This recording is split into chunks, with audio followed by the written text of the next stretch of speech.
शेख साहब, आप कठपुतली बनकर नाचते रहिए, हमें कोई आपत्ति नहीं है। और लेकिन ये जरूर सोचिएगा कि जिनकी कठपुतली बनकर आप नाच रहे हैं और आदरणीय बाड़ा साहब अंबेडकर पर टीका कर रहे हैं, वही आदरणीय बाड़ा साहब अंबेडकर है जिसने मराठा और ओबीसी आरक्षण पे अपनी भूमिका स्पष्ट की है और ये साफ कहा है कि मराठाओं का अलग से आरक्षण होना चाहिए और ओबीसी का अलग से आरक्षण होना चाहिए। जबकि आपके आका शरद पवार को लोकसभा में भाषण रोक रोक के पूछ रहे हैं कि आप बताएं कि आपकी मराठा आरक्षण के प्रति भूमिका क्या है, तो अपने आका से ये जरूर पूछ लीजिएगा कि आप अपनी भूमिका स्पष्ट क्यों नहीं कर रहे हैं।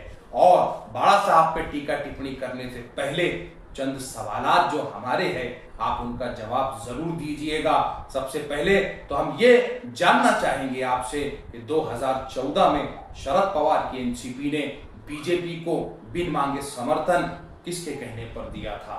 नंबर 2, अजीत पवार ने 2019 में बीजेपी के साथ जाकर शपथ किसके कहने पर ली और आज एनसीपी का आधा परिवार बीजेपी के साथ किसके कहने पर जाकर खड़ा हुआ है, ये जरूर बताइएगा। आदरणीय महबूब साहब के लोकसभा चुनाव में आपकी अपने पक्ष में और आपके अपने पक्ष के अलायंस पार्टनर्स ने, महाविकास आघाड़ी ने लोकसभा में एक भी मुस्लिम उम्मीदवार क्यों नहीं दिया।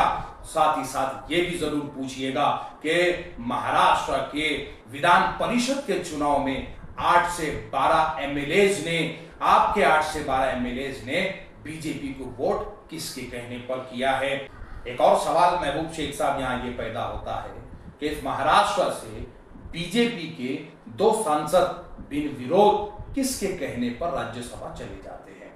साथ ही साथ आप और मैं जिस समाज से आते हैं, जिस मुस्लिम समाज से आते हैं, उसको विधान परिषद के अंदर महाविकास आघाड़ी ने एक भी उम्मीदवारी क्यों नहीं दी।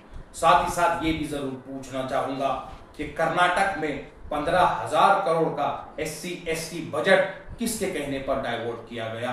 उसी कर्नाटक में SC ST का 15,000 करोड़ का बजट जो बच्चों के एजुकेशन के लिए था, फॉरेन एजुकेशन के लिए था, वो किसके कहने पर बंद कर दिया गया। इन तमाम सवालात के जवाब हम आपसे जरूर जानना चाहेंगे, महाराष्ट्र जानना चाहेगा।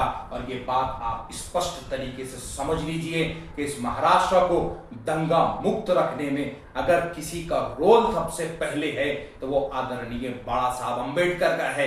जबकि महाविकास आघाड़ी हो कि महायुति हो, आप तमाम लोग इस महाराष्ट्र में दंगे भड़काने क्यों कोशिश कर रहे हैं, मराठा वर्सेस ओबीसी के नाम पर, मुस्लिम वर्सेस हिंदू के नाम पर। लेकिन आपकी ये ख्वाहिश आदरणीय बाड़ा साहब अंबेडकर पूरी नहीं होने दे रहे हैं। इसलिए ये डर और ये खौफ आदरणीय बाड़ा साहब का आपके दिलों और जहनों में आ गया है, जिसकी वजह से आप आदरणीय बाड़ा साहब पर टीका टिप्पणी कर रहे हैं। जाते जाते सिर्फ इतना कहता चलूं कि जो लोग मुद्दों की राजनीति कर रहे हैं, जो लोग समाजों को मिलाने की राजनीति कर रहे हैं, जो लोग समाजों के तरक्कियों की राजनीति कर रहे हैं, उनके ऊपर टीका टिप्पणी करने से बेहतर है कि आप उनका समर्थन करें। और अगर आपसे समर्थन नहीं होता है तो खामोश रहे और जिनकी कठपुतली आप बने हुए हैं, मेरे ये तमाम सवालात उनसे जरूर पूछिएगा।